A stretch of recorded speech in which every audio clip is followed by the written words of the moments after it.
Cartea despre care vom vorbi azi este o viziune asupra vieții din toate punctele de vedere a Marucăi Cantacuzino Enescu, scrisă de doamna Cristin Colona Cezarin, cu care eu mi-aș dori, după ce vor vorbi, eu cred că ar trebui să începem totuși cu doamna Sipoș, cu invitații, și apoi cu autorul. Pentru că doamnei Sipoș este foarte familiar subiectul și s-a ocupat îndelung. Așa, mă rog, în vasta carieră, și nu numai de Maruca, ci de multe alte personalități. Și apoi începem să punem întrebări. Eu am câteva întrebări pe care o să le adresez autoare și dacă răspunsurile nu vor fi satisfăcătoare, mai puneți și dumneavoastră întrebări. Doamna Mariana Sipoș, scriitor, om de televiziune, jurnalist, om de televiziune și om de toate, ca să zic așa. Un fel de arhivă vie a unei părți a culturii române, pe care o și rugăm să vorbească și tot așa de jos, luăm sticlele să se vadă. Ca să nu se mai modifice camerele. Așa. Vă rugăm să începem. Bună seara și vă mulțumesc că ați venit. Vă spun că dimineața când am văzut cum plouă, deja mi-au scris câțiva prieteni că poate nu mai ajungem și eu am zis că pentru Enescu și pentru Maruca se poate ajunge și pe ploaie și pe viscol și pentru autoarea pe care a publicat-o editura Icona lui Valentin Așder. El a spus câteva cuvinte despre mine, dar întotdeauna când vorbesc la o lansare a cărților care apar la această editură, trebuie să spun că, deși nu este o editură foarte mare cu 40, 50, 100 de angajați, poate rivaliza cu orice editură bună, nu numai de la noi, și de oriunde, și sunt surprinsă de fiecare dată când văd ce titluri noi apar la editura lui, nu doar cărțile mele, unele dintre ele, pentru că traduceri public și la Humanitas, și la Polirom, și la Curtea Veche, și la RAO am publicat, dar este o editură, nu știu cum reușește, cu mica lui echipă pe care o are și în condiții grafice foarte bune, și una din editurile care face cele mai multe lansări și știe să-și promoveze cărțile. Și surpriza cea mai mare a fost acum o săptămână. Eu sunt un om foarte ocupat și nu stau pe Facebook, nu stau pe telefoane, cel mult mesaje. Când am primit newsletterul de la Muzeul Literaturii și am văzut pe afiș această carte, în secunda 2 am scris: wow, tu ai scos o asemenea carte și nu faci... Nu doar Muzeul Literaturii, trebuie anunțată peste tot. Păi nu că publicăm pe Facebook și eu, sigur că are rolul lui și Facebook-ul, dar nu toată lumea se uită. Eu sunt pe comunicare personală, cu o listă de adrese puse în blind, să nu se vadă de drepturile la propria persoană, la datele personale. Și atunci când omul intră în căsuța lui un asemenea titlu, își notează sâmbătă viitoare neapărat, și eu i-am spus voi fi acolo, pentru că aș vrea să mulțumesc personal doamnei Colona, cu accent pe A, nu? Colona Cezarin. Da, Colona Cezarin. Colona de Cezarin. Pentru că de vreun an de zile am o mare suferință în ceea ce privește acest personaj, Maruca și Enescu. Și știți de când bănuiește cineva ce s-a întâmplat în urmă cu vreun an? Am văzut filmul Enescu jupuit de viu. Eram cu 2 prieteni francezi, unul dintre ei a fost ambasadorul nostru la Madrid, Constantin Teleagă, și am zis, uite, era de Constantin și Elena, deci exact acum un an, rola la Muzeul Țăranului, l-am văzut și pe domnul director pe aici, și am zis, ce bine, uite, îți fac cadou, hai să vedem acest film, că atâtea premii și atât de lăudat este, hai să mergem. Vă rog să mă credeți că nu știu cum au rezistat până la sfârșit, dar la sfârșit urma o dezbatere, s-au ridicat și au plecat.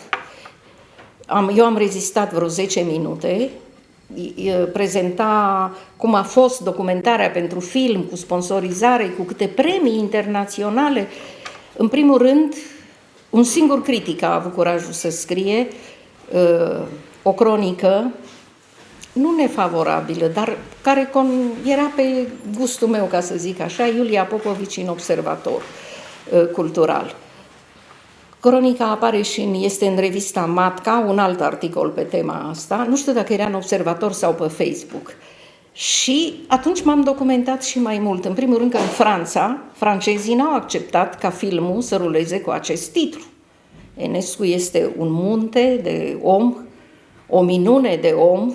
Nu poți, pentru că într-o scrisoare scrisă nu știu ce moment al vieții lui de depresie, de singurătate, a scris el în scrisoarea aia, că asta a fost argumentarea, mă simt jupuit de viu. Era într-o scrisoare acest lucru.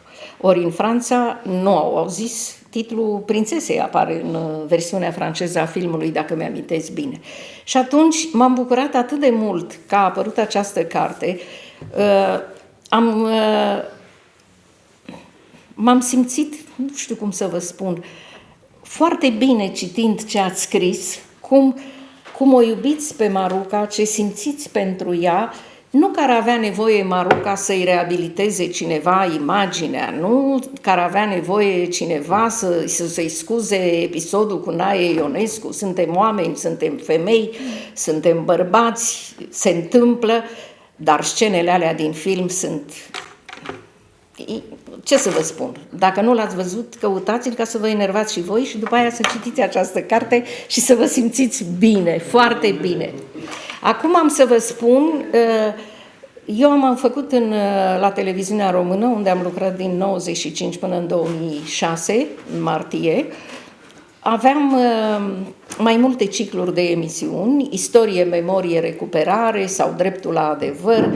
Și printre aceste lucruri, aceste emisiuni, dacă descopeream ceva și îmi spuneam, asta n-am știut. Cum am trăit noi în comunism de n-am știut lucrul acesta? Imediat, șeful meu era domnul Iosif Sava, cei de o vârstă cu mine sau foarte tineri, mult mai tineri decât mine, și amintesc de redacția culturală a lui Iosif Sava. Și s-a întâmplat, îi propuneam cu 2 săptămâni înainte tema următoarei emisiuni. Aveam nevoie de card de reportaj, aveam nevoie de echipe de filmare, îmi dădea de multe ori, nu depindea de domnul Iosif Sava, îmi dădea o singură cameră și atunci eu nu mă vedeam, o țineam invitatul și mama se supăra că tu de ce nu te vezi acolo, că nu eu sunt important, dar am avut și card de reportaj. Și cu acest card de reportaj m-am dus la Casa Enescu, Palatul cu lei, cum vreți să-i spuneți. Cum intrați pe Calea Victoriei, este pe dreapta. Din câte înțeleg, este închis, deși chiar în revista festivalului, într-unul din festivalurile George Enescu din anii precedenți, scria că se poate vizita. Ei bine, întâi m-am documentat, că nu te duci acolo, ia să vedem unde a trăit Enescu. Și de unde mi-am pornit documentarea? Am să vă arăt o carte și am să o evoc aici și numele altei editoare celebre în epocă, nu mai trăiește, Georgeta Dimiseanu, de la editura Albatros. Acesta este jurnalul lui Alice Voinescu, o altă mare doamnă a culturii noastre. Jurnalul este impresionant, a studiat în Franța, a doctorat, a predat la conservator, o iubeau studenții, drama din viața ei cu soțul ei. Vă dați seama, asta a apărut în anii 90 și nici nu mai știu unde, dar de dimineață m-am dus fix la locul la care era în biblioteca mea imensă și am scos-o imediat. De ce? Pentru că între alte lucruri, alte emoții puternice pe care le povestește Alice Voinescu în această carte, sunt foarte multe însemnări despre seriile petrecute cu Maruca și cu Enescu și toți când aud că Maruca, cea mai bogată prințesă, Enescu s-a căsătorit cu ea, dar puțin știu că n-a locuit în palat unde este și sper să se redeschidă muzeul, a locuit, Enescu a zis, eu nu pot să locuiesc aici, după ce s-au căsătorit. Și s-a mutat, au locuit în spate, unde practic erau, nu știu dacă, așa mi s-a spus, trăia Viorel Cosma și îmi spunea că acolo au fost camerele pentru servitori.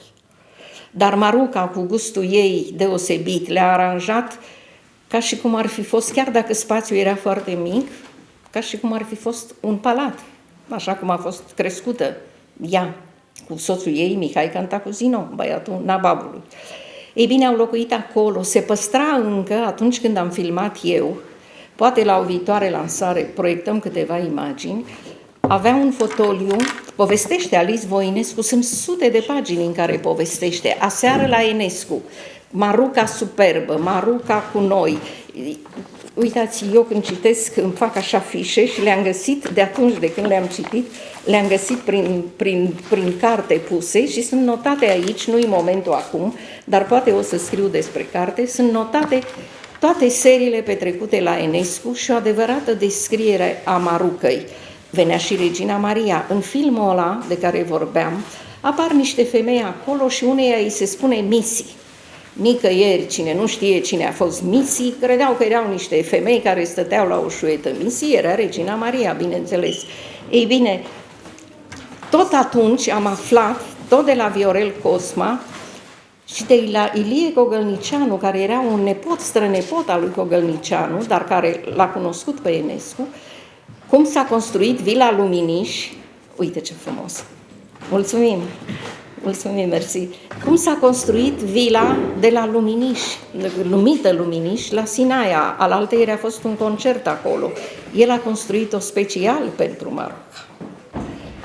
Pentru că, știți, el trăgea când venea și avea concerte în București, era hotelul de lângă gară, zice, e foarte ușor, mă dau jos din tren și mă duc la... Mi se pare că mai există, la o reabilitat, nu știu cum se numea atunci, chiar pe colț. Era hotelul. După aceea, seriile de la Palat, de la Peleș. Și am găsit, pentru că doamna Colona Cezarii povestește în carte că pe lângă lecturile proprii, și acum mă refer la carte, a descoperit și memoriile Marucăi, scrise în franceză, și aud un francez care laudă franceza extraordinară, cum erau crescute femeile din familiile boierești adevărate, cultura adevărată, cum România de la 1800, de prin 1820, când a început să-și trimită copiii la studii la Paris și apoi toată generația 1848, atunci România, scriu istoricii cu ghilimele, s-a franțuzit și a dat jos șalvarii și doamna autoare povestește de lucrurile acestea, căciulile acelea, caftanele și purtau haine, chiar așa se numeau, haine franțuzești, Bălcescu și toată generația lui. Ei bine, Maruca a învățat franceză perfect, a putut să-și scrie jurnalul într-o franceză extraordinară, cu atâtea descoperiri după 1990, nimeni nu s-a gândit, hai să publicăm acest jurnal. Și a venit un domn de la Onești, care organiza zilele George Călinescu și ne chema acolo o dată pe an și pe urmă făceam și o excursie la Tescani. Și am și dormit acolo odată. Și acolo era doamna directoare Bulai, care a tradus această carte și a apărut la o editură Aristarc și doamna autoare chiar spune, jurnalul e foarte greu de găsit. Eu l-am căutat, mereu puneam pe căutare, lumini și umbre, viața unei prințese, mereu căutam. Și până la urmă nu l-am găsit, ediția aceea. Editura Aristarc, nici nu știu, era domnului Ciobanu, cred, de la Onești. Da. Și vă comunic o veste, a fost reeditată. La o altă editură, probabil tu, Valentin, știi cine este, Umbre și lumini, amintirile unei prințese moldave, editura Paul, e din Râmnicu Vâlcea, din București, care a reeditat jurnalul. Deci puteți avea fericirea să citiți acest jurnal și puteți... Deci, când am făcut filmul cu Enescu, cu filmări și la Luminiș și la București, cum vă spun, cu card de reportaj, m-am bazat numai pe competența muzicologului Viorel Cosma și pe însemnările lui Alice Voinescu. Acum, după ce am citit asta, după ce am citit și cartea, cred că ar merita să facem și un film documentar. Găsim sponsor să facem un alt film documentar în care să vorbim despre Maruca, pentru că scena, știți ce m-a impresionat foarte tare și din cartea asta și din tot ce reproduceți în cartea dumneavoastră? Cum l-a cunoscut Maruca pe Enescu? Ați fost toți la Peleș. Normal se merge pe la Furnica, nu știu pe unde. Ei bine, e o alee care pleacă de la Peleș, pe la Stăvilar, o alee cu brazi, era aleea de unde mergeau călare, cum e și la Viena și la Londra, parcul acela construit special pentru plimbări sau pentru a merge călare. Ei bine, Maruca venea de la Peleș și a salutat-o doi domni, au salutat-o. Și trei, mi-aduc aminte acum. Și unul era Enescu. Și clipa aceea, e o clipă astrală, putea să nu fie. Și apoi vizita lui Enescu, Maruca și cum închiriase o casă la Sinaia, Casa Cerchez, nici nu știu dacă mai există, și Enescu a venit și a vizitat-o, cum se făceau vizitele atunci cu... Adus de Mihai, de soțul ei. Adus de soțul ei. Bine, povestea vieții, mai departe, și cu asta termin, Maruca a avut cu Gheorghe Cantacuzino, era supranumit Nababul, mai bogat decât orice om din România. Castelul de la Bușteni al lui a fost sediul securității. Mergeți să-l vizitați acum. L-a cumpărat o firmă străină, dar din fericire are bani și organizează concerte și expoziții și tot ce vreți la Bușteni. Și acolo am aflat că el a vrut să-și paveze curtea cu bani românești, nu știu dacă știți povestea. Și regele i-a spus, nu se poate, e simbolul național și e sfidare. Ce bine, atunci le pun pe muchie. Vă dați seama că intrau și mai mulți bani. Fața regelui în sus, da. Lui, dacă punea... Era stema, exact. Ei bine, securiștii erau un depozit pentru arhivele securității și au acoperit cu nu știu câte straturi tot ce era cu pereții pictați, ca la Casa Vernescu, cu tavanul, cu tot. Încă se mai păstrează anumite lucruri, dar vă veți simți foarte bine. Și în afară de Palatul de la Bușteni și Palatul de la... a avut... pe Mihai Cantacuzino, fiu, care s-a căsătorit cu Maruca, au locuit, au fost fericiți, n-au fost fericiți, se întâmplă în viață ce se întâmplă, el a murit într-un accident. A avut doi copii, pe Alice și pe Constantin M. Cantacuzino, supranumit Bâzu Cantacuzino, un erou al aviației românești în cele două războaie mondiale, prima dată contra rușii, contra nemților, dobora cele mai multe, dacă îl vedeți în fotografii, noi femeile vă îndrăgostiți imediat de el în anii aceia.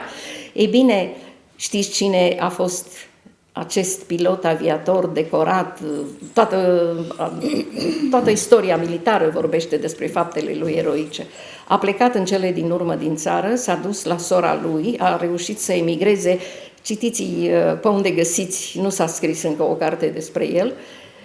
A murit la Madrid și într-o carte pe care am tradus-o eu la editura Icon, cartea lui Fernando Savater, unul din filozofii actuali, este una din vocile cele mai influente în lumea contemporană, din lume, intelectuali cei mai influenți. El își amintește în copilăria lui la San Sebastian și în alte locuri de un pilot român, e o pagină, care făcea acrobații. Deci fiul celui mai bogat om din România ajunsese să trăiască din acrobații cu avionul și povestește tot felul de, nu știu cum se cheamă, lofturi, întoarcere, cum venea și credeau cei de pe stadion că gata, acum se prăbușește și când mai avea 1 metru până la sol. Și copilul Fernando Savater își amintește, cartea se găsește la edit, cartea în sine este o capodoperă. Ei bine, mergem mai departe până în zilele noastre.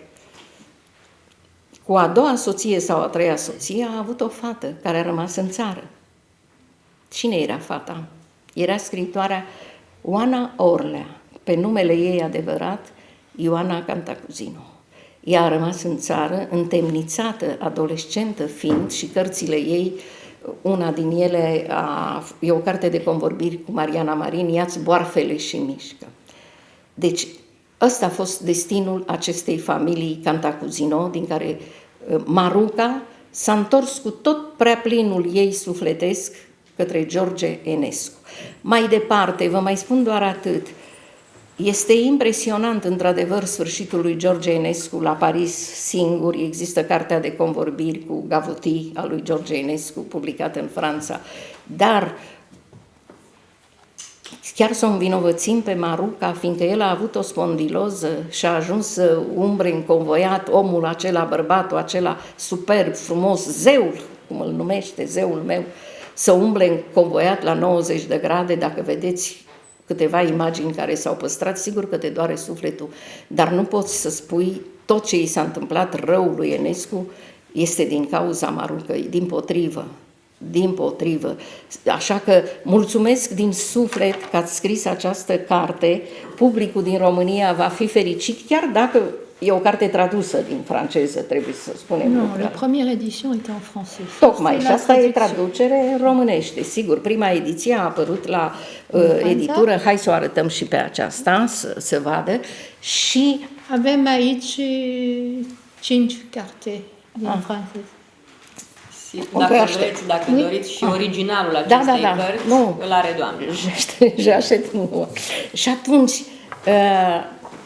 vă invit să vă petreceți, că vor fi zi ploioase, că vor fi zile libere de Paște, vă veți bucura citind această carte. Sigur, s-ar putea, mi-ar plăcea, dacă nu avem timp acum, după ce citim cartea, să mai facem o întâlnire și să discutăm, dar și acum puteți avea întrebări la sfârșit. Știu cum se desfășoară lansările lui Valentina Așter și, dat fiindcă o avem pe doamna autoare cu noi aici, cred că avem timp și pentru câteva întrebări. Dacă a fost foarte lungă expunerea mea, vă cer scuze, dar am vrut să punem un pic în temă în ce context românesc apare această carte.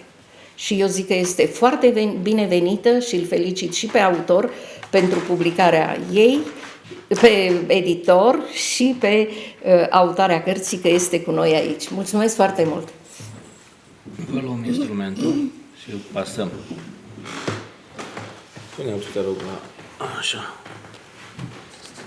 Are acolo chestie. Da. Sau e invers? Se aude, oricum ne auzim Nu și se aude, corect. pentru Păi nu Facebook. știu E bine, e foarte să-l bine. manevrez. Trebuie să zic două vorbe? Păi, da, trebuie să zici și două Da, vorbe, ca două să zică vorbe mai multe, despre pe care voiam să le spun, pentru că sunt importante pentru noi. Tot ce a spus doamna Sipoș este extraordinar, dar după cum vedeți, când ne întâlnim să vorbim despre cărți, întotdeauna sfârșim prin a vorbi foarte mult despre noi.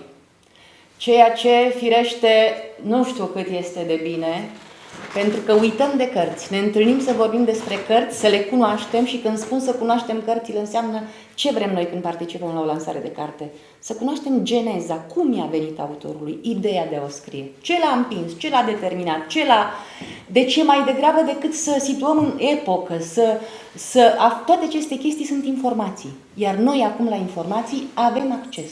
Sunteți de acord cu mine? Despre orice dorim să știm, avem acces. Nu avem acces la sufletul celui care a scris o carte. Pentru că a scrie o carte, dacă nu este știință, dacă nu este filozofie pură și dacă este literatură, pentru că această carte este o viziune a doamnei Colonna Cezarii despre prințesa moldavă Maruca. Maruca Tescam. Aici am vorbit foarte mult despre doamna Sipoș pentru că, firește, se referea la opera, la documentarul pe care l-a făcut. Firește că focusul a fost pe familia Cantacuzino. În ce privește jurnalul Marucăi, jurnalul original pe care doamna Sipoș îl deține și a cărui primă ediție, toată informația este foarte validă, foarte bună. De aceea vă spun că noi aici nu putem să... on ne peut pas ici élucider tout le cas du Maruca Cantacuzino. Am venit aici ca să o lăsăm pe doamna Cezarii să povestească, pentru că asta este ideea de bază pentru noi. O scriitoare franceză vine în România, nu știm dacă ideea de a scrie despre Maruca s-a născut în Franța atunci când a luat contact într-o bibliotecă, într-o librărie cu jurnalul Marucăi. Noi vrem să știm cum s-a născut ideea ei de a scrie această carte despre prințesa moldavă, pentru că ea nu s-a adresat publicului românesc, s-a adresat publicului francez când a scris-o. Cartea aceasta este o traducere. Ce este important pentru noi? Să știm cum autoarea o prezintă pe Maruca francezului de rând, pentru că nu este o carte care se citește ușor. Dacă urci în tren la Paris și vrei să mergi până la Toulouse, ai terminat-o, adică ai terminat-o de citit. Nu este o literatură dificil de citit. Ne interesează foarte mult ca români ce înseamnă, nu ca români în sens naționalist, ca români consumatori de literatură și atenți la ce înseamnă cultura și literatura noastră. În ce fel zugrăvește elementul românesc, elementul Maruca, adică personajul principal, pentru cine? Ea n-a scris-o pentru noi. Să nu uităm lucrul acesta. A scris-o pentru publicul francez. Puțin, mult, nu contează cât. Cel care a avut posibilitatea să deschidă cartea. Cel care a avut posibilitatea să deschidă cartea, pentru prima dată și n-a auzit niciodată până atunci de Maruca, de familia Cantacuzino, de istoria noastră interbelică, de atâtea lucruri, nu? Cu asta rămâne. Deci, părerea mea este că acum, pentru noi care suntem aici, eu am făcut o succintă prezentare a cărții la Gaudeamus, pentru că a apărut anul trecut, în care am fost puțin mai nemiloasă, pentru că nu am fost satisfăcută din punct de vedere literar. Și după aceea, nu, cu gândul de apoi, cum se spune, dăm, Doamne, nu, gândul de apoi înseamnă atunci când tu revii asupra ceea ce inițial ai decis, ai hotărât și am înțeles fenomenul care este. Ne interesează foarte mult, este literatură, este o chestiune de viziune a doamnei Cezării și ne interesează să știm cum s-a născut ideea scrierii acestei cărți.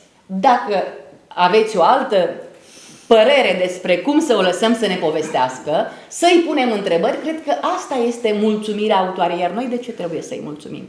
Să-i mulțumim pentru că, iată, ne întoarcem aici, la Gaudeamus, nu știu unde mai apare cartea, doamna Sipoș care a văzut-o și a aflat de pe afiș, de undeva de afară, da, noi deschidem ochii, pentru că cineva de afară ne deschide nouă ochii în legătură cu ceva ce se întâmplă la noi sau s-a întâmplat la noi. Noi nu am mai avut timp să ne oprim asupra acestei epoci, asupra unor personalități extraordinare, pentru că atunci când cineva s-a oprit cu viziune de artist și a zis așa văd eu, adică a fost o femeie care a devorat bărbații, nu? Despre Maruca s-a spus asta, altcineva cu altă sensibilitate, doamna Cezării, vede o prințesă cu care s-a identificat și de aceea domnul Așder, înainte să ajungă autoarea, spunea că viziunea cu care a scris această carte este aproape una, cum să vă spun, nu literară, energetică, de identificare cu personajul. Deci fascinația a fost atât de mare și nu vorbim de o adolescentă, doamna Cezării nu mai este de mult o adolescentă, pentru că asta se poate întâmpla la vârsta adolescentei. Deschizi o carte, la adolescenței, deschizi o carte și după aceea îți creezi un personaj, te identifici cu el. Doamna Cezării se pare că ea, mă rog, este, din ce știu acum, din personalitatea dumneaei, este, nu știu dacă practicantă, dar este foarte interesată și amatoare de practici, de tehnici orientale, care n-au nicio treabă cu, să spunem, cu ortodoxia română, da? Deci noi în cartea doamnei Cezării nu o să găsim multe elemente legate de locul din care a plecat Maruca, pentru că este o prințesă moldava, asta scrie pe copertă chiar. Această Moldovă din cartea doamnei Cezării este un pic o Moldovă bântuită de tot soiul de practici, de magie, de misticisme, dar mai puțin de ortodoxie. Deci iar fac legătura cu ce am spus acum câteva secunde sau minute, că am început să vorbesc prea mult, mă scuz. Aceasta este viziunea care a fost dată publicului francez. Noi ce datorie avem? Avem datoria să ne bucurăm de această viziune, să o criticăm, să nu ne convină, apropo de cum doamnei, nu, filmul acela i-a provocat o reacție clară de adversiune, nu, de respingere, dar trebuie să ne gândim că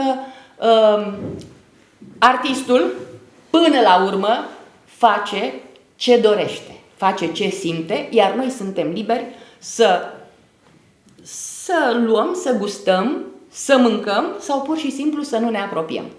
Vă mulțumesc foarte mult și o să-i dau cuvântul doamnei Cezării, am să traduc sintetic ceea ce spune, ca să nu ne lungim până de seară și dacă aveți întrebări, cred că asta este partea care ar putea o încânta pe autoare la această... Nu vorbim despre tehnica literară, despre cum scrie doamna, despre celelalte cărți ale dumneaei, nu... Prefer să cred că nu este un moment în care noi nu suntem aici să analizăm cartea. Deși eu inițial am spus că n-am vorbit despre carte, noi putem vorbi despre carte, dar prin ochii autoarei. Vă mulțumesc! Voulez-vous maintenant dire quelque chose, finalement, au public? Ai pus vreo 3 întrebări, tradu-le să le răspundă pe rând. Nu, n-am pus întrebări. Maintenant, n-am pus întrebări. Oui, est-ce que vous voulez dire un mot de... Et l'idée de ce livre, la genèse de votre livre, quand est née? Ne vous inquiétez pas, j'ai tout préparé. Bien. Et alors, vous parlez, et je vais traduire pour le public à la fin d'un petit discours. Cine înțeles franceză? Qui comprend? Ah, c'est bien. C'est bien. 6, 7, 8. Presque tout le monde comprend le français. Oui, donc moi, je ne devais pas venir. Je ne sais pas ma place ici. Si, votre enthousiasme est précieux.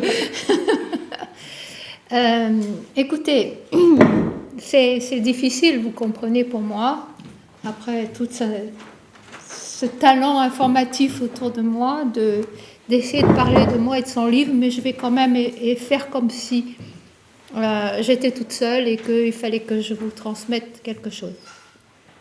La première question, effectivement, piège qu'on pose tout le temps aux auteurs et aux artistes en général, les peintres aussi, un peu moins aux musiciens parce que c'est plus compliqué.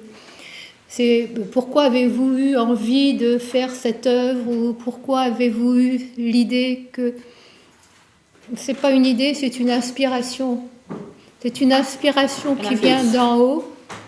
Nous sommes un canal et en général, quand l'inspiration fonctionne bien, c'est notre âme qui canalise quelque chose. C'est notre jardin secret d'artiste et vous nous demandez, le public, de passer une frontière interdite pour vous expliquer pourquoi on a été inspiré. Je ne sais pas si vous comprenez. Donc c'est difficile de rationaliser quelque chose qui, au départ, n'est pas de l'ordre du rationnel. Mais comme je le sais, je vais quand même revenir en arrière. Pour vous expliquer très, très succinctement mon parcours qui est très particulier, même en tant que Française vivant en Roumanie, en tant qu'expatriée vivant en Roumanie.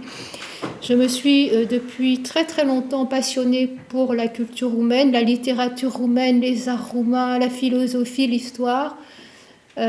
Un petit peu avant la Révolution de 89 et beaucoup après la Révolution de 89, puisqu'à ce moment-là en France, nous avons eu énormément d'artistes, d'intellectuels, des ethnologues. Enfin, j'ai rencontré des tas de gens extraordinaires, roumains d'origine.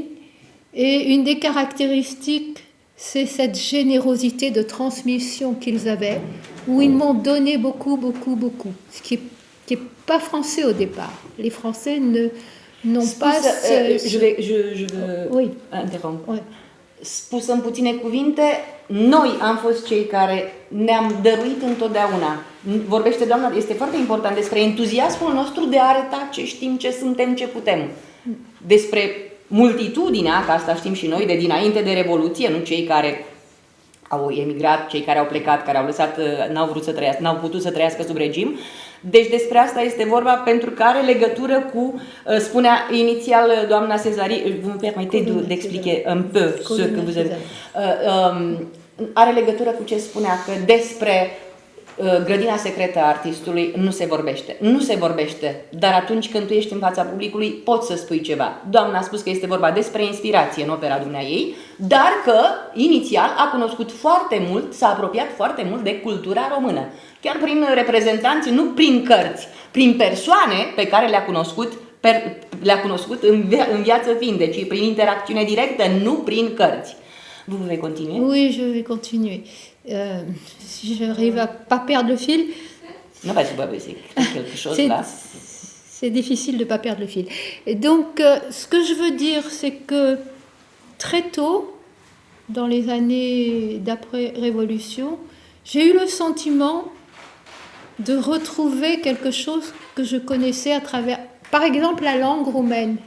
j'entendais parler roumain beaucoup donc autour de moi, mais j'essayais de le sortir comme si je la connaissais déjà, et ça sortait pas puisque je l'avais pas appris. Vous voyez, cette espèce de reconnaissance très très très particulière, pas rationnelle. Et donc je pense que j'ai eu une connexion spirituelle, intellectuelle, intuitive très forte déjà à cette époque-là avec la Roumanie, la culture roumaine et évidemment à travers tout ça le peuple roumain. Donc vous voyez, c'est un peu particulier, ça remonte très loin. Et dans ce long parcours, je pense que ça fait 25 ans, peut-être 30 ans, Marouka a croisé ma route. Et il s'est passé quelque chose, encore une fois, de très bizarre, très particulier, très émouvant. J'ai été, par cette connexion avec elle, j'ai été très touchée profondément. Est-ce que vous pouvez expliquer cette connexion avec elle? Attends, j'ai pas fini.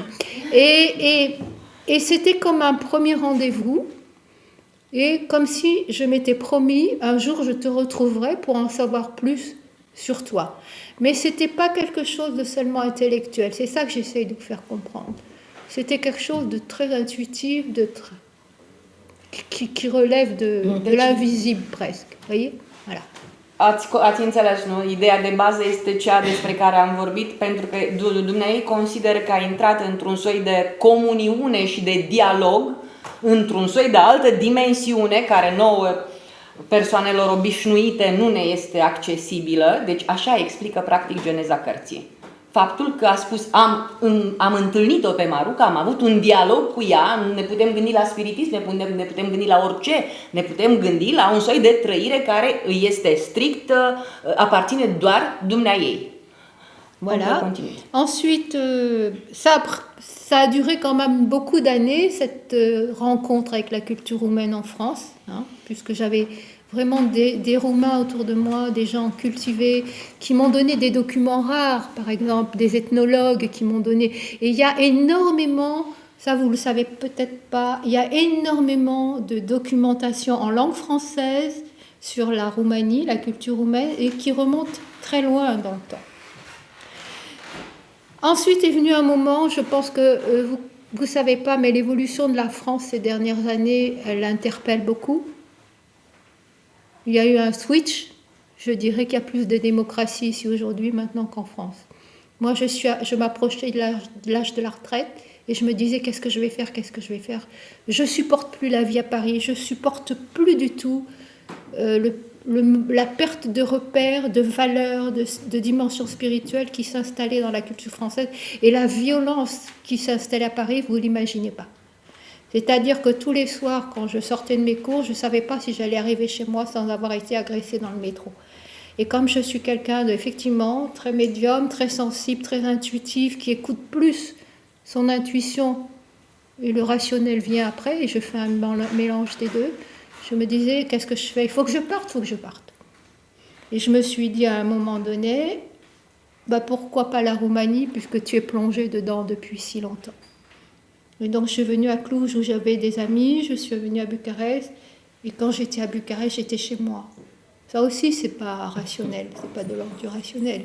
Je suis venue ici toute seule, sans mari pour me protéger, sans maîtriser la langue que j'avais commencé à apprendre. Donc j'ai des notions, si vous voulez, mais je ne la maîtrisais pas.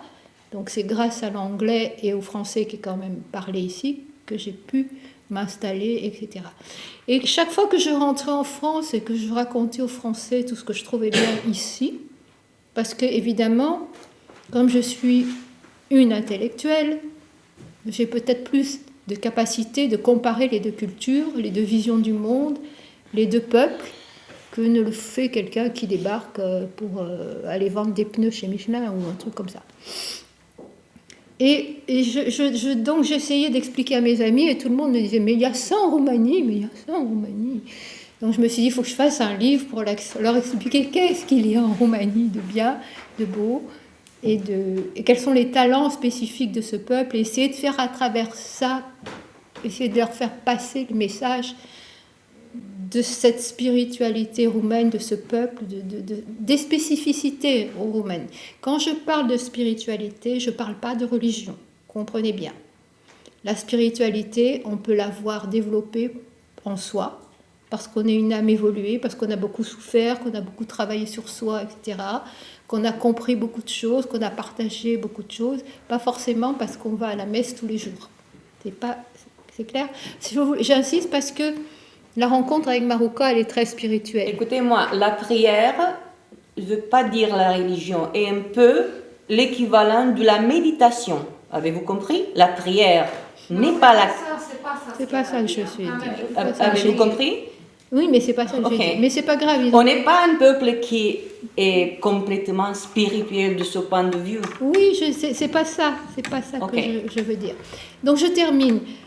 Et donc c'est comme ça que, en France, j'avais accumulé beaucoup déjà de documentation sur ce qui se passait ici.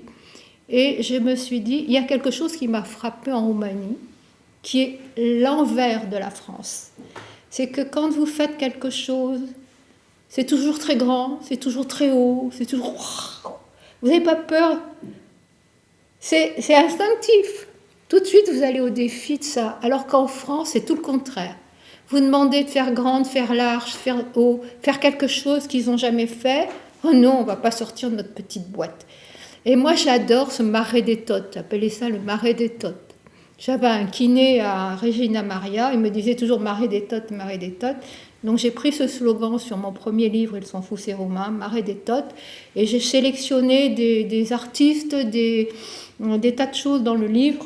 J'ai un exemplaire là que m'a commandé un ami, je peux vous le montrer, il est sorti en roumain, pour essayer de faire comprendre aux Français, voilà, Ils s'en foutent ces Romains, des choses extraordinaires. Ah, je vous reconnais maintenant. Les choses extraordinaires et la façon dont les Roumains construisent les choses. Unde ați găsit-o? În Franța? Disponibil la Carturești din România. La Carturești. Da. A apărut și varianta în limba română. Există în limba romană, da? Da, există în limba romană. Et c'est comme ça, quand ça a été lancé, que je me suis retrouvée instinctivement, intuitivement, c'est pas quelque chose de rationnel, à me replonger dans cette connexion, rester en sommeil avec Marouka. Et le démarrage, c'était que tout ce que je trouvais, j'ai pas lu ces choses-là, ça oui bien sûr, mais d'autres documentations. Enfin, je voulais pas je voulais pas me laisser contaminer. Mais ce que je voyais, c'était, oui, Marouka, elle s'est défigurée à l'acide. Oui, Marouka, elle trompait son mari. Oui, mais on s'en fout. Qui n'a jamais cassé une potiche ou une assiette dans sa cuisine un jour de un. Voilà. J'ai un ami intellectuel roumain à Cluj, qui est un grand monsieur de la littérature.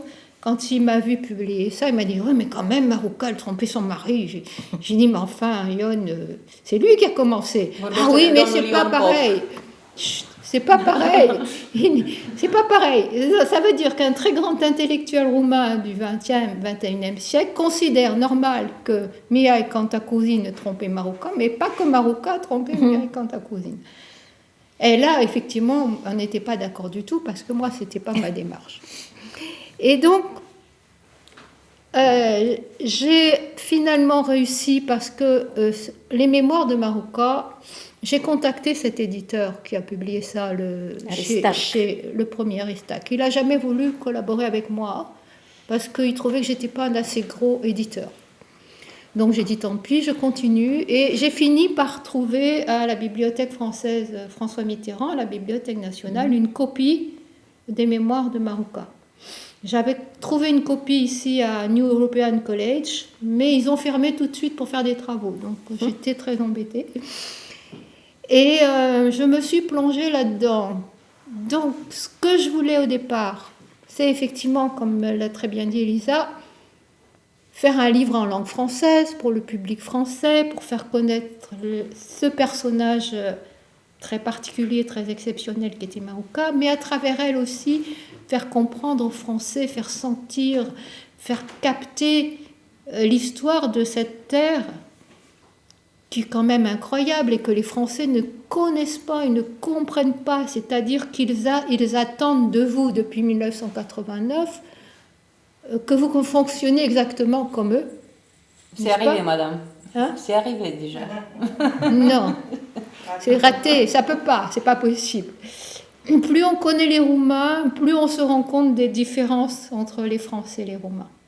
Quand on ne connaît pas, on ne se rend pas compte. Parce que vous êtes très ouverts, vous êtes très sensibles, vous êtes très accueillants, vous êtes très francophones. Donc on a l'impression qu'on est pareil. Et puis plus on vit ici, plus on connaît les Roumains, plus on approfondit, et mieux on comprend les différences de mentalité, les différences de culture, les différences, même au niveau des horaires des trains. C'est pas possible. Donc, ce bouquin a été très bien accueilli en France et très bien accueilli en Roumanie aussi, comme celui-là aussi. D'où l'idée de le faire en roumain. Quand je voyais les Roumains le serrer sur leur cœur comme ça, je me suis rendu compte que, effectivement, je le savais déjà, le public roumain était beaucoup plus ouvert que le public français.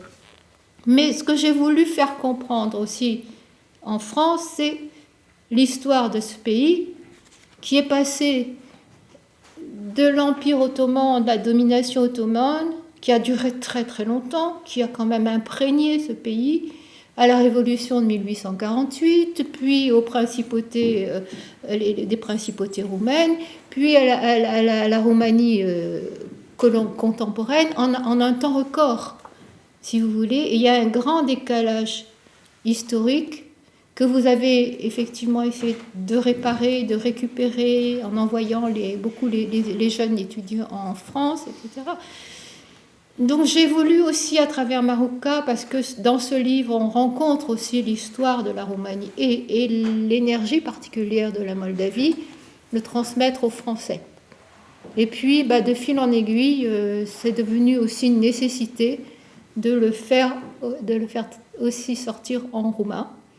Et j'ai pensé que c'était plus important que ce soit un éditeur roumain qui prenne ça en charge, plutôt que moi, éditeur français, qui ne maîtrise pas la langue, qui n'a pas les réseaux forcément sur le pays, etc. Voilà, donc j'ai répondu à la première question. Pourquoi avez-vous écrit ce livre? Dacă aveți întrebări, pentru că, sau dacă ceva vreți să aprofundați din ce deja a expus. Ce mai... Nu știu. J'ai dit beaucoup trop de choses. Non, Vous avez compris un peu? Oui. Oui. Donc... Nu întrebați nimic? Non, je ne peux pas demander. Je veux tout simplement vous féliciter et tant vous dire que je me sens très proche de votre démarche. Merci. Nous sommes dans une sœurerie très vieille avec la France. Je dois comprendre que vous êtes... pardon, je suis Ramona Kalin, présidente de la Fondation Ithaca. Je dois comprendre que vous êtes proche plutôt de la spiritualité orientale, mais il faut que j'explique, il faut que je parle qu'avec la France, on est lié depuis le IVe siècle par notre plus vieux saint orthodoxe roumain qui s'appelle Saint Jean Cassien, le roumain, qui est celui qui a fait développer la communauté des moines dans le sud de la France et qui donne le nom à l'abbé Saint-Victor, qui s'appelait avant Saint-Cassien, et aux instituts chrétiens catholiques, parce que c'était un saint qui était dans les deux religions avant de la schisme. Donc, tant on est proche par ce lien aussi ancien, que par nos sensibilités respectives, qui j'ai ressenti en vous, et ça m'a vraiment beaucoup touchée. Ça n'a pas de spiritisme ou rien que ça. C'est juste qu'on peut communiquer comme ça, parce qu'on est depuis très longtemps ensemble, et je pense que c'est un lien qui est très profond, qui n'a rien à faire avec politique, traité, tout ça. C'est juste, on est comme ça. Donc ça, je ressens la même chose que vous. Oui. Sur un autre registre, donc je tiens à vous dire que j'ai entendu le message. Merci. Oui. C'est vrai que dans la vie, et c'est là que je rejoins énormément Marouka, à tel point que j'ai dit souvent à chaque fois, quand j'écrivais ce livre, par moments, je me disais, mais c'est pas possible, je suis une réincarnation de Marouka ou quoi? Tellement on pense la même chose, on fonctionne de la même façon, on a les mêmes valeurs, etc. Il y a ce lien, cette passerelle entre Orient et Occident aussi, ici, qui est très forte, qui, à mon avis, participe de la tolérance typiquement roumaine qu'on ne trouve pas en France. Vous savez que les Français, ils critiquent tout le temps. Moi, ils me fatiguent. Moi aussi, nous critiquons aussi. Oui, mais je peux vous dire, parce que j'ai observé depuis que je suis ici. On arrive ici avec notre esprit critique français tout le temps, surtout n'importe quoi, tout le monde, même ce qu'on ne connaît pas. Quand on commence comme ça, les Roumains se referment, ils ne participent pas à la polémique. Hein? Cette fameuse fait polémique qui est apparue dans les médias, je dirais, vers le fin XXe siècle, où elle a commencé à faire des enfants controverses toutes les nuits, comme je dis, parce que ça arrangeait bien les médias, mais maintenant c'est rentré dans les mœurs. Moi, la controverse autour de Marouka, ça ne m'intéresse pas, c'est pas nourrissant, je m'en fiche. Et donc, ce que vous disiez, effectivement, ça introduit ce que je voulais vous dire après. C'est que quand j'ai rencontré Marouka dans ses mémoires, j'ai opéré une sélection de ce que moi je voulais transmettre dans ce livre, qui est la dimension spirituelle de ce personnage, qui était une âme très évoluée, très sensible, très intuitive, très connectée à la nature, qui avait vraiment un registre de valeurs qui fait que moi je me sens très identique à elle. Même si on n'a pas eu le même destiné, il y a quand même des fois des choses, je me dis c'est incroyable, c'est vraiment, c'est troublant. Et ça m'a aidé aussi à approfondir tout ça. Et donc, ce qui m'a beaucoup... des fois j'ai pleuré en me relisant, quand je me relisais, parce que je me relis énormément quand j'écris, je me relis des fois plus que quand j'écris, pour corriger, et pour qu'il y ait cette musique qui fait que c'est fluide et facile à lire. Et ce que je voudrais vous dire d'important, et que j'espère avoir transmis dans ce livre, c'est qu'à travers la vie de Marouka, et à travers la façon dont elle dit les choses, le regard, la philosophie qu'elle a, et puis tout cet environnement effectivement historique autour d'elle, ça nous fait travailler à l'intérieur de nous, ça nous fait évoluer, et ça nous fait comprendre, réfléchir encore et encore et encore.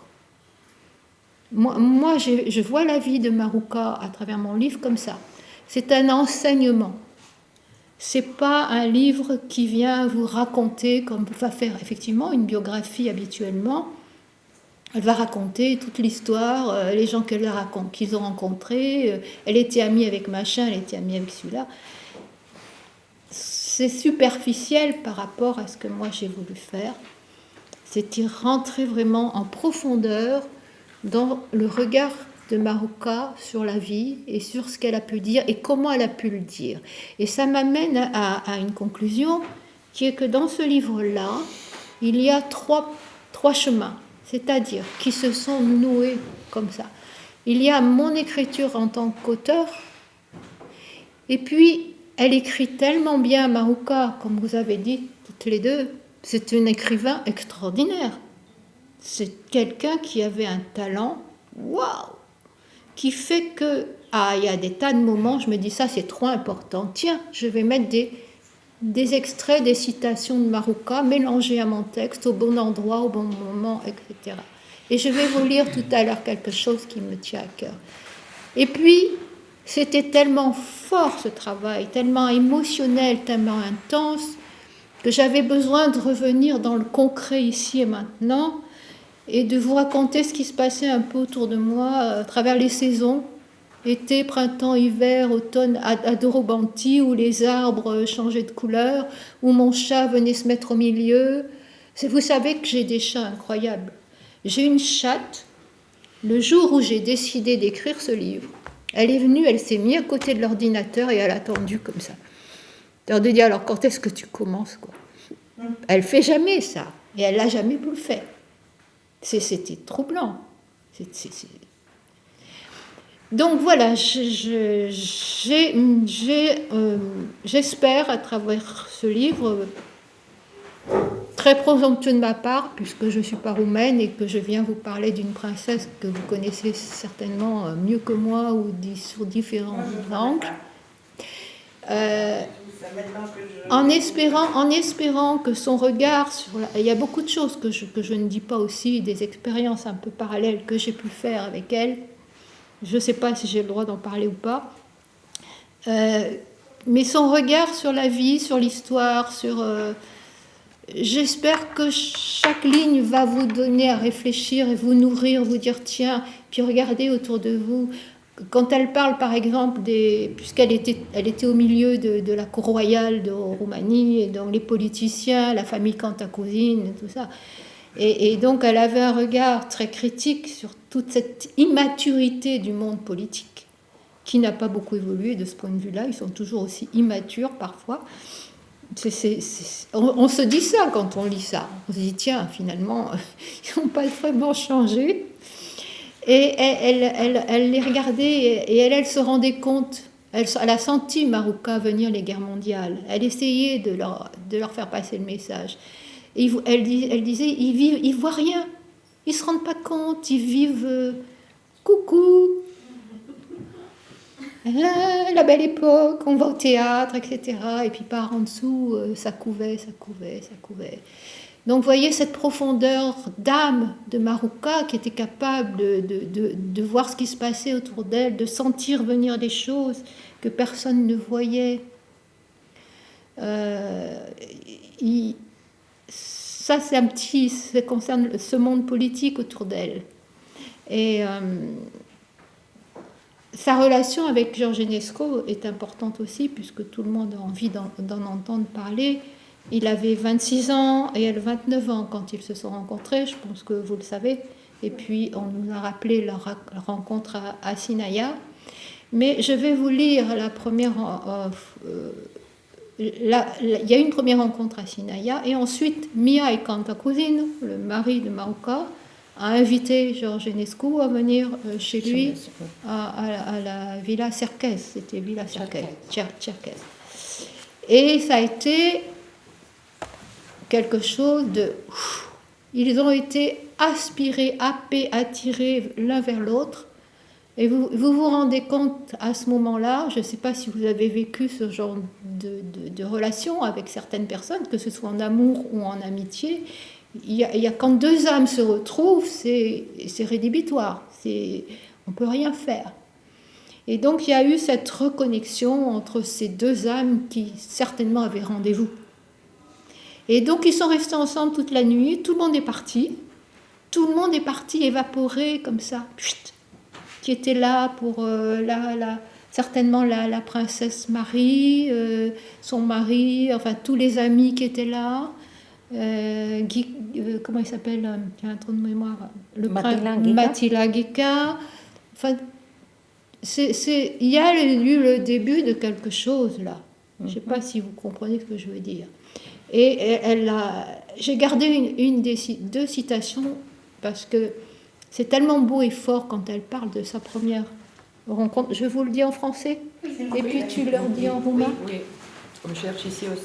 On va chercher la page parce que j'ai pas traduit le livre, c'est une autre. C'est-à-dire qu'il y a un peu décalage là au niveau de pagination.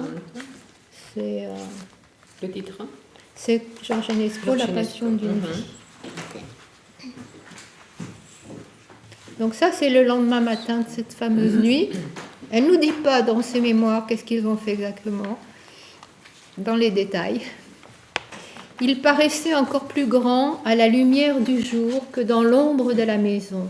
Il faisait corps avec la grandiose splendeur de la nature à son réveil, comme elle, apaisée par le matin. Mais près, je le sentais, et Dieu sait qu'elle a bien senti les choses, à se déchaîner à la moindre impulsion, au moindre élan de son être, inquiétant par sa richesse et sa complexité. Je devinais aussi qu'au fond de lui couvaient en puissance des tempêtes et des dangers dont la menace latente augmentait l'attraction extraordinaire qu'il exerçait. Jouer au Pélèche pour la reine Carmen Silva et ses invités? Point d'interrogation. De quel instrument jouait-il cet être fabuleux qui portait en lui la foudre et toute la joie de l'univers? Je ne m'en souvenais plus, bien que l'Europe l'eût consacré violoniste de génie. En ce premier matin de notre amour, je ne connus que le grand félin au milieu des âpres solitudes de son génie et de sa passion. C'est plus tard que se révéla pour moi le tendre enfant des hommes, l'âme vibrante et perdue et le cœur adorable aux fibres féminines auxquelles je m'attachai peu à peu, d'une tendresse douloureuse à force d'intensité. Vous viendrez au Pélèche, je le sais, et nous y serons seuls, vous et moi. Ça, c'est Georges qui lui dit ça. Seuls nous le serons dorénavant dans le cosmos, lui et moi, dit-elle, et l'un par l'autre nous participerons à tout ce qui est joie ou douleur sur terre et au-delà. Tout ce qui avait constitué la vie pour moi jusqu'ici s'effaçait. Un seul être emplissait et me transfigurait l'univers à l'unisson duquel je vibrais. Eliza. Oui. Părea și mai înalt încă în lumina zilei decât la întunericul din casă. Se unea într-un tot cu splendoarea grandioasă a naturii ce se trezea domolită în zori, dar gata, o simțeam. Să se declanșeze la cel mai mic impuls, la cel mai mic elan al ființei sale, neliniștitoare prin bogăție și complexitate. Ghiceam și că în adâncul lui mocnea puterea furtunilor și a primejdiilor, cu amenințare latentă ce mărea atracția extraordinară pe care o exercita. Cânta la Peleș, pentru regina Carmen Silva și pentru invitații săi. La ce instrument cânta această ființă fabuloasă, ce ducea cu ea trăznetul și toată bucuria universului? Nu mai aminteam, deși Europa îl consacrase deja ca violonist de geniu.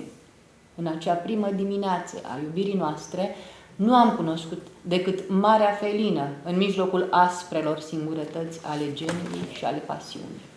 Mult mai târziu îl voi descoperi pe copilul blând al oamenilor, sufletul sensibil, disperat și inima adorabilă, cu fibră feminină, de care m-am legat încetul cu încetul cu o tandrețe dureroasă din cauza intensității sale.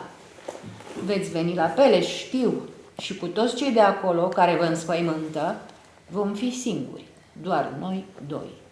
Singuri noi vom fi de acum înainte în cosmos, el și cu mine. Tot ceea ce constituie viața pentru mine până atunci se ștergea. Ce constituia viața pentru mine până atunci se ștergea. Un singur om îmi umplea și îmi schimba universul. La unison, cu care eu simțeam. C'est plus émouvant en roumain qu'en français, je trouve.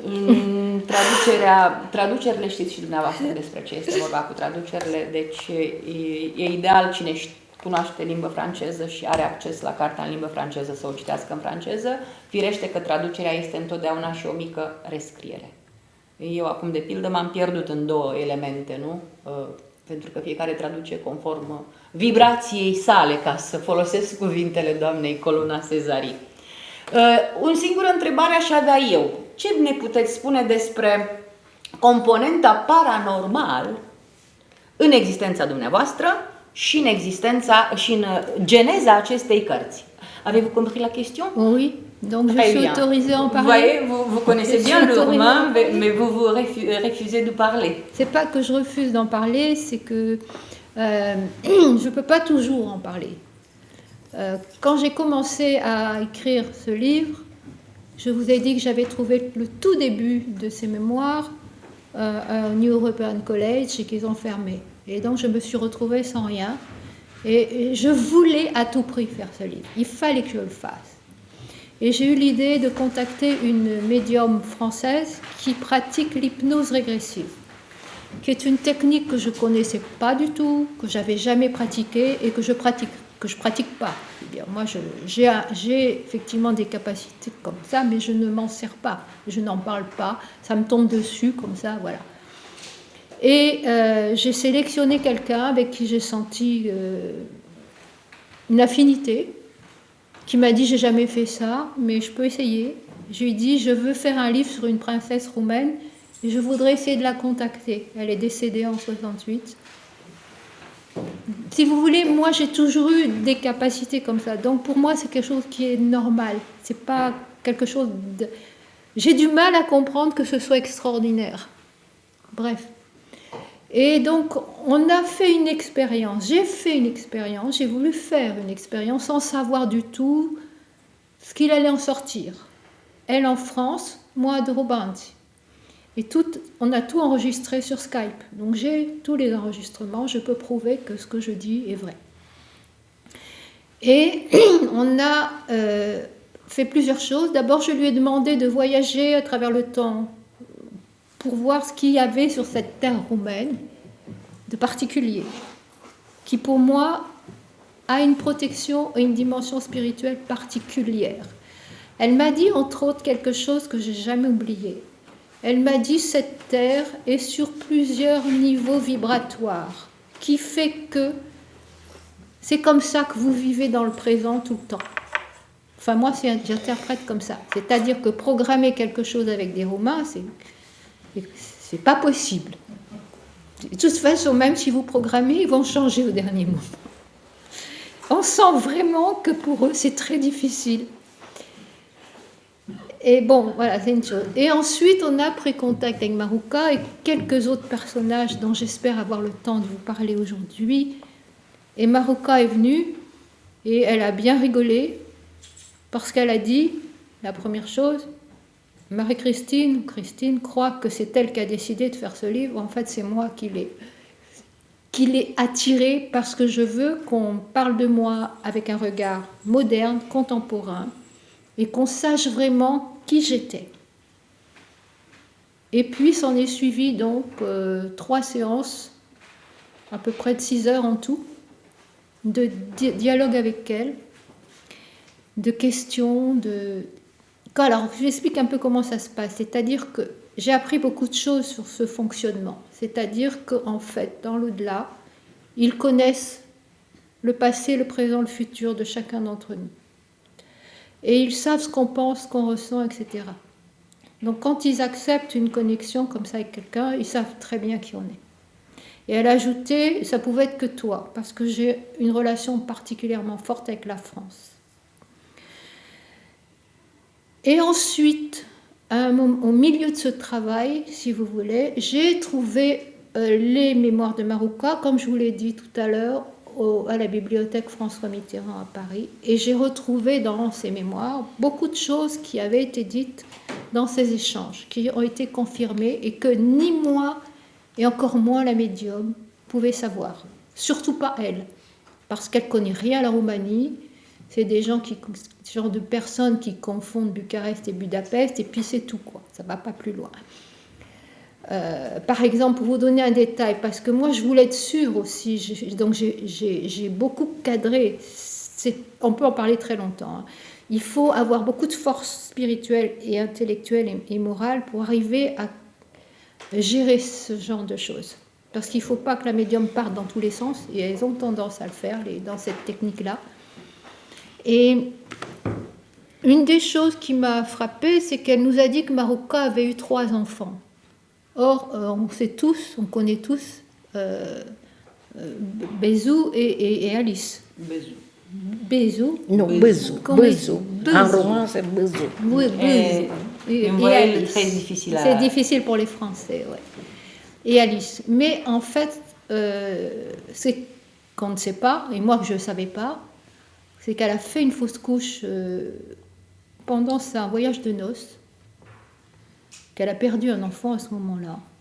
Donc la médium, elle me l'a dit, elle me l'a raconté, elle m'a dit, mais elle a perdu un enfant, elle a eu 3 enfants, elle a tout raconté.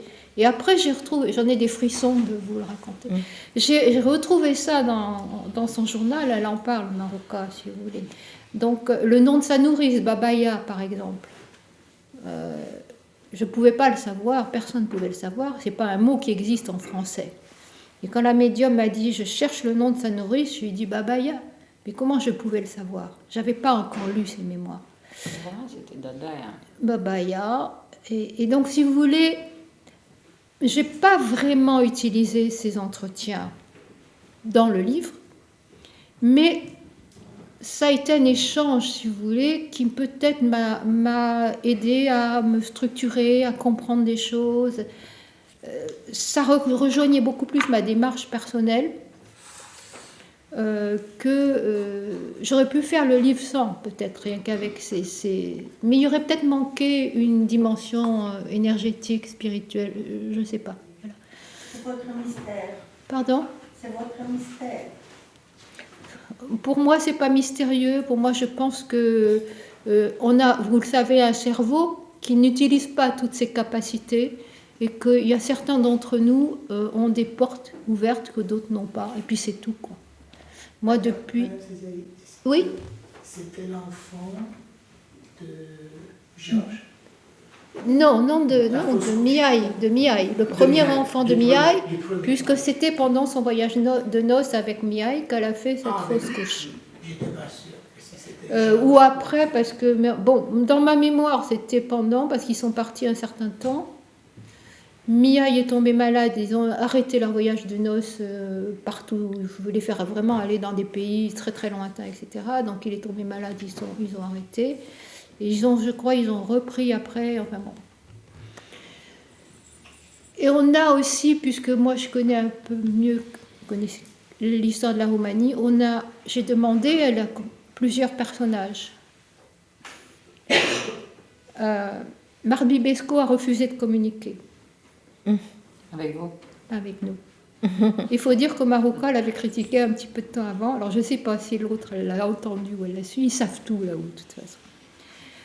Le roi Carole Ier, il est venu, mais il s'est demandé ce qu'il faisait là, on n'en a rien tiré. Et on n'a pu plus avoir de contact avec Nicolae Iorga et avec Nababoul. Voilà.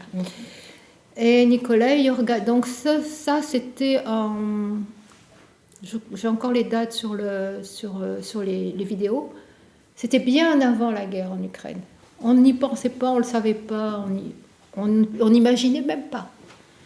Et il nous a dit deux choses qui m'ont marqué. Je crains une guerre avec la Russie et la Chine.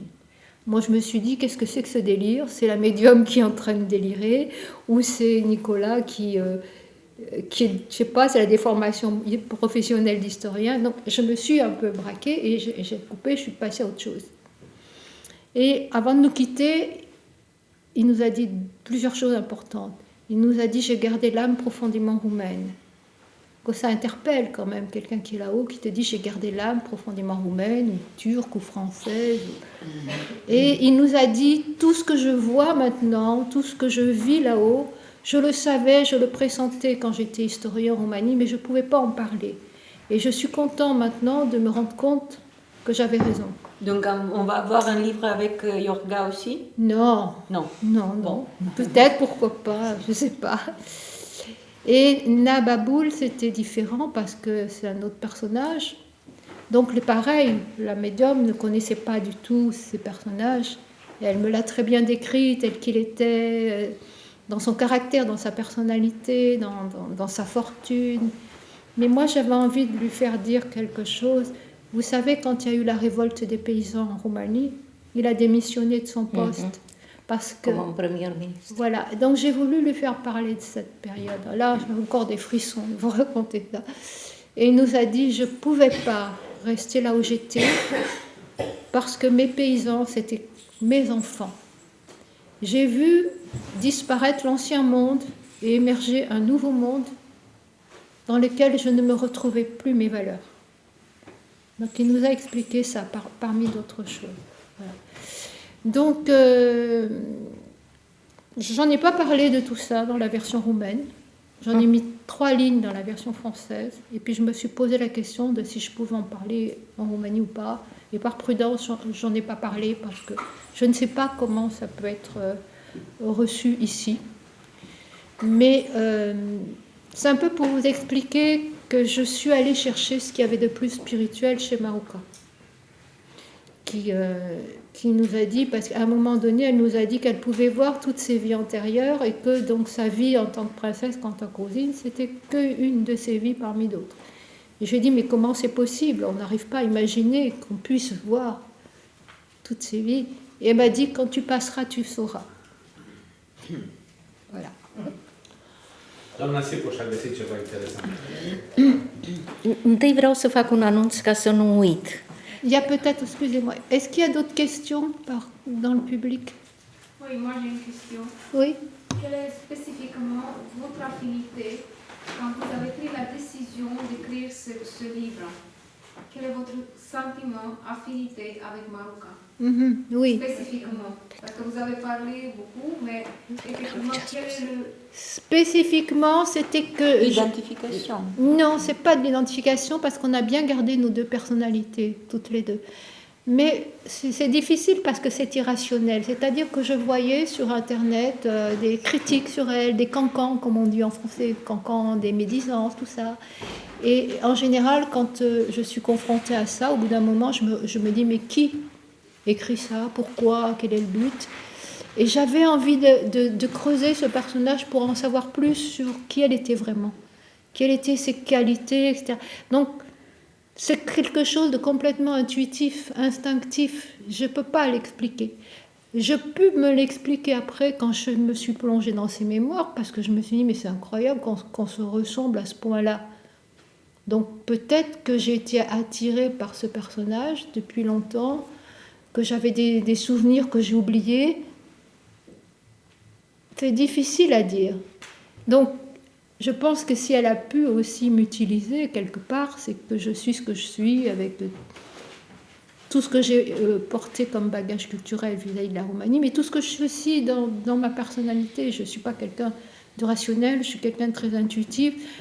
Donc, elle pouvait... Et puis, j'ai un bagage de connaissances, effectivement, ésotérique, qui n'a rien à voir avec le spiritisme, absolument rien à voir. Bon, j'ai été professeur de yoga pendant plus de 30 ans, donc dans ce milieu-là, on se pose des questions sur l'âme, sur la réincarnation, sur qu'est-ce que je fais ici, je suis énervée donc je me remets en colère. On travaille énormément sur soi. Ce qui m'a permis de comprendre cette dimension spirituelle qu'avait Maruca, ce regard, cette capacité incroyable de plonger au plus profond d'elle et de regarder les choses autour d'elle. Quand elle parle de son premier mari, Mihai, par exemple, elle se rend compte très vite, très jeune, au début de leur mariage, qu'il ne veut pas savoir toutes ces dimensions-là. Lui, c'est le vin, les femmes, le théâtre, les voyages, le combat politique. On rencontre tout le temps des gens comme ça autour de nous. Surtout en tant que femme, on va chercher d'instinct, quand on aime surtout un homme, on a envie d'aller chercher ce qu'il est en profondeur, son âme. Tu es là depuis longtemps, est-ce que tu me reconnais? On se trompe souvent parce qu'ils n'ont pas forcément envie de savoir cette dimension-là. Si on arrive à faire descendre un homme au plus profond de lui-même, chapeau. Il y a des hommes ici, madame, donc oui, c'est pas le cas de... Mais je pense que les Roumains, justement, une des choses que j'aime dans ce peuple, c'est cette dimension spirituelle dont ils n'ont pas conscience comme moi, parce que je suis française et que je viens d'ailleurs et que j'ai ce regard. Je ne suis pas d'accord parce que l'ascétisme, non, est fait par les hommes. Il n'y a pas de femmes ascètes. Et donc je pense que la dimension spirituelle de l'homme est énorme. Je n'ai pas dit le contraire. Non, vous avez dit quand on plonge dans un homme pour chercher, donc ce n'est pas la même chose. C'est difficile à trouver. C'est pas que c'est difficile à trouver, c'est que les hommes ont beaucoup plus de difficultés, plus peur de rentrer en profondeur. Alors évidemment, vous dites ça en Roumanie où la religion orthodoxe prend énormément de place. Tiens, c'est une des choses qu'a dit la médium qui m'a beaucoup frappée, qui est très important. On finit là-dessus. Elle a dit, il y a sur cette terre, dans ce peuple, des êtres qui ont une dimension spirituelle extraordinaire, surtout chez les religieux, qui vont jouer un rôle important. Voilà, un des messages. Acum trebuie să intervine rolul nesuferit. Mulțumim frumos! Mi-am dat seama din semne că am depășit timpul, așa? Nu cu mult. Dacă ne mai putem reține, Si vous voulez des dédicaces, il faut se dépêcher, c'est ça? Acordați. Vă mulțumim. Vreți să întrebați ceva? Vă rog. Pour moi. Et alors pour Madalina Basson, vous connaissez la pianiste Nu, nu, nu. Eliza, de Philharmonique. domnul Șara, vreau să vă întrebați. Sigur că da. Nu mie, doamnei, da? Da, da. Ok. Ok. Je n'ai pas de questions, Ok.